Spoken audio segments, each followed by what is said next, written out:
После 4 децении под капата на УНЕСКО ќе го изгубили државата единственото УНЕСКО подрачје, чии универзални вредности се во светскиот фокус.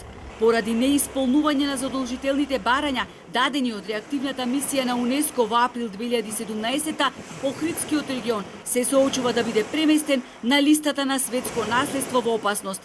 Извештајот на реактивната мисија е готов.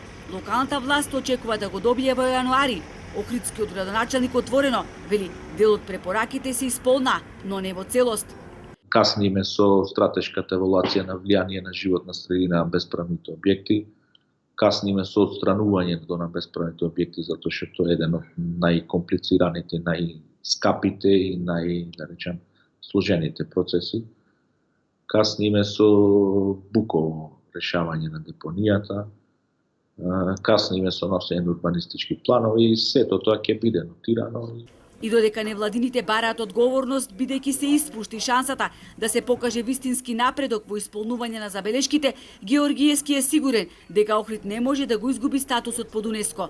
Но сега веќе ниту тој не ја исклучува можноста градот да се најде на листата на загрозени подрачја, со оглед на фактот дека уште лани во Баку представници на советодавното тело на УНЕСКО ги образложија причините зошто треба да се стави Охрид на листата на загрозени подрачја.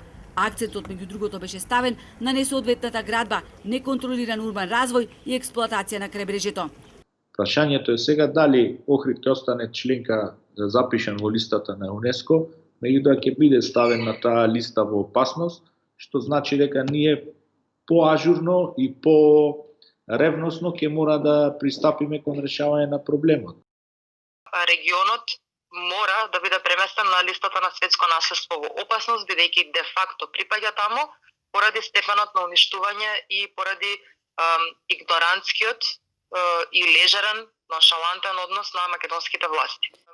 Оние кои се одговорни за неспроведувањето на препораките, за непочитувањето на законите, мора да сносат санкции.